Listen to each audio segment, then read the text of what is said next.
Hello YouTube. Copper says hi, because it's plow season, and he loves going for a ride. So we're back with the Kawasaki. We're in a new garage that's still a mess, because everything that got moved from the old garage is just kind of in a much smaller space. So still setting it up. Gotta put some plywood atop the bench so I can organize everything. It's just a mess right now. But the snow keeps flying, so we gotta get the plowing. Got the moose hook backed up. We'll see whatever, if that thing breaks, or so far so good. Gotta get chains. Try plowing the new driveway. There's one big hill that's a sheet of ice. The machine does not like it. But big add-on for this year is a Fisher UTV Polycaster. These you can find for $5 to $6 grand, often on sale, but still, you know, $4,500 to $5 grand on sale. I found it on Facebook, $1,500 bucks. Thought it was a pretty good deal, so I snagged it. And anyway, we're gonna show you what I did so far. Just a couple rat straps holding it in. I got two in the back, one in the front, going across the whole thing. Not the way they tell you to do it in the instructions, but there's no tie downs in the bed. What they want is go from up here to down there, and then up there to back here somewhere. I could do front to back, or yeah, front of the sander to the back of the machine, but I can't do the back of the sander to the front of the machine, you know, good. So that's what we're gonna do for now. I got a couple lights back here. Just got a Harbor Freight. Give me some light, because it's can't really see behind me anyway. And now that I have this, it'd be nice to, nice to be able to see something. Sorry, a little chilly in here. I got a mean shiver there. But I'll show you what I got going on. So in the back, you have your spinner or your thrower, whatever you want to call it. Inside the Polycaster, you got your auger down there, and then underneath you have a vibrator. Shake the stuff loose when it starts getting real frozen. Depending on the material you have, it will freeze in there. Especially if it's been outside to get moisture, it'll freeze right to the tub. There's this two-prong, kind of a funky looking guy here, and I assume that just goes to the thrower, but it might trickle up to the auger as well. I think it's just a thrower. I think the auger gets fed somewhere back here. But anyhow, I like Fisher a lot for the wiring. I really enjoy their wiring compared to some of the other plows I've used before. And just gear, everything's pretty similar. They're always these big insulated rubber plugs. See if I can get the focus. If you've been around Western products, Fisher is a division of Western for like my region. My region doesn't have Western plows. And I think they're the same product, there's different colors. But anyway, so everything from the actual Polycaster stays just in that plug. If I want to take this thing out, unplug that, we're done. Golden, everything's coming out. Now what I'm trying to do is wire up these lights to just be on this unit as well. And we've got a standalone battery for it. The side-by-side, the Kawasaki alternator only is like a 15 amp alternator or something like crazy small. And I think they make a bigger one that's like a 65. And I'm really contemplating putting that on, because even just the winch, this thing will not want to start. It'll drain the battery. And that's just the winch. That's without anything else on. That's while running it too. So putting this on will definitely will destroy it. So this is not the battery I'd want to use either, but it's one I had around. I just bought this battery for that little service truck we got. And the battery's sitting in the truck. There's a draw somewhere, it'll kill it. So it's just been inside. I tried to use this little guy. It's just a marine like dual use battery, but it has these nice thread on dealios, so I didn't need to get these adapters. This battery's junk. And then that battery's for a little generator, so that's not going to work either.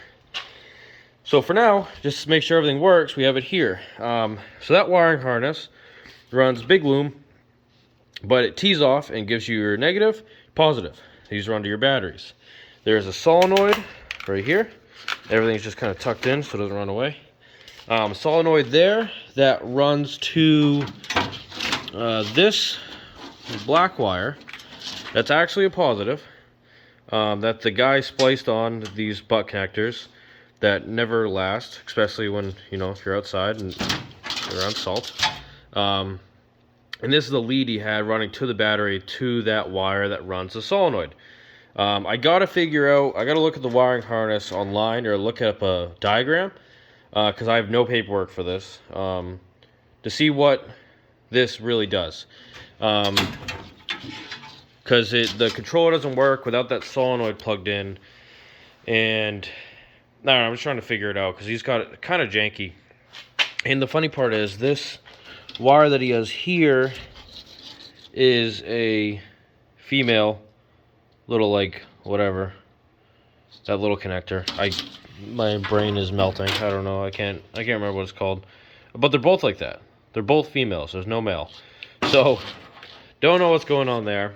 But wiring harness jumps into the cab here, runs up the roll bar. Grab this little light. This should be better for you, or it'll be worse because it's an LED. Gonna follow this up around, across the roll bar, up to where I have it mounted. Now, what I did to mount this, I just took a couple of hose clamps and clamped it right to the bar. So nothing's permanent. I didn't know how I'd want to do it, or if I liked it up here, or what the deal was. So I didn't want to do anything sort of permanent. I didn't want to breach any of the metals, you know, structure. Not for structure reasons, but for moisture reasons. I don't want to put a couple screw holes in it and not use it and just have it fill with water and rust later or something weird. Because that would be my luck. Anyway, this is super easy too. Just power on, you have it vibrate, and these will do your auger controls. Now, let's see. I got to do it earlier. I'm just going to try to pinch this wire in here.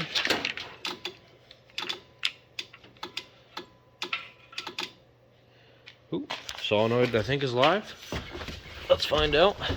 We'll get this thing come on for you guys. It is. So that's power. You can see this is as low as things will go. 10 speed. This does your spinner and your auger. Then you have your vibrator. Vibrator is super loud. Anything frozen there is getting annihilated. But let's go check it out. So you got your auger. See if I can get you an angle. That's what 10 speed is. Very slow. When this thing's full, that I will slowly sift all the sand out. This is supposed to have like a clogging thing where if it gets clogged, it'll automatically go reverse and try to spit the clog back up here. I don't know how it works in real life. And this is your spinner at 10 speed. So this is as slow as the machine will go. And once we get some sand in here and get it dialed in, we'll see what it needs to be. Get this thing out of here. But for now, I guess I have questions for you, the internet. That solenoid, if anybody knows top of their head, what did that wire look like factory? And what can or can't I do in terms of mounting it? Because the way they look like that, they just have the red wire hooked to the battery terminal, and then they just put the connectors together and ran it. And that's all that seems to need. That's probably what I'll do to get started. But also, I want to put in these, the light wires, and I'm curious if that can also go off that solenoid. So basically, like, I can just connect and disconnect it. Lights will come on when, you know, everything's running and operational, and lights will come off when I'm done. Or even better, it can be totally self-contained. When I click the power button on that the controller unit, the lights will come on. That would be kind of cool. But let me know what I should do, what your ideas are. I haven't thought about it much. I just installed this, just kind of thinking out loud of things I can do. I don't necessarily want to breach any of the wiring loom, but all this is going to stay its separate unit, I think. And then if I put a better alternator in it, I will run a dedicated cable from the battery under the seat to that battery, and So that way I don't have to manually charge it. Because pretty much where I have it parked, I have just missing plywood. We're doing a renovation. I have a behind that parts cleaner is a little like small battery charger that'll go and charge this battery. Then I have my good one, my Napa one over there that will go and charge the commercial battery for the sander. That's my ideas for now. You let me know what you would do, because you guys are way smarter than me. But yeah, I'm pretty excited to use this thing. I think it'll be an animal. Get the say on my road, I'll get some chains for this thing, and maybe next year, if I can find a good enough deal on the Fisher V plow, the Trailblazers for the side-by-sides, that would be killer. Best deal I found, standalones, $3,300. I can buy it new for like $4,300. It doesn't make sense at that price to me. But if I can find it for like another $1,500 deal, $1,000 deal, you know, I'd probably risk it. But I think that'd be pretty sweet. Anyway, thanks all for watching. Let me know what you guys are thinking and what you do about my situation. Have a good night, fellas.